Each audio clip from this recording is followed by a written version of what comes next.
Qachon boshlandi og'riqingiz? Bir hafta bo'ldi. Bir hafta. Oldin bo'lgan, bo'lmagan. Bo'lmagan. Hech qanaqa. Birinchi marta bo'ldi, birinchi martasida ushadi. Nima bezovta qilyapti hozir? Oyoq. Oyog'ida og'riq, bel bilan mana shu o'ng taraf. o'ng tomoningiz bilan uyushyapti. Uyushib tortib og'riyapti. 50-60 qadam yurasiz, oyog'ingiz tortib qoladi. Keyin bir pas o'tirib dam berasiz, Yana qo'yib qo'yib yuboradi.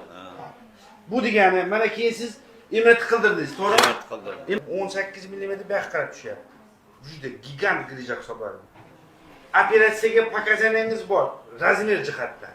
Lekin ikkinchi tomondan pokazanyak operatsiya qilmasdan davolab ko'rsak bo'ladi. Nima uchunki sizda o'tirgan vaqtingizda og'riq qo'yib yuboryapti. Yotsam, o'tirsam og'rimaydi. Anaqa bor. Bemorda ixlos bo'lsa, bunga terpina, sabri yetsa, mana shu grijani eritsa bo'ladi.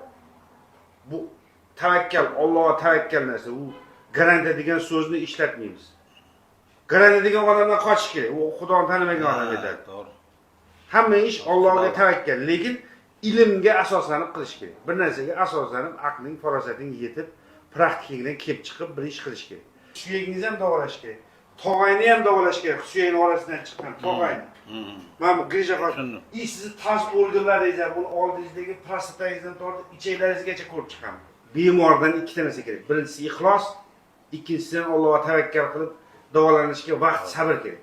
Qolganini biz ham Allohga sabr qilamiz, tavakkal qilamizda biz siz bilan harakatda ishlaymiz. Zo'r bo'ladi, xudo xohlasa.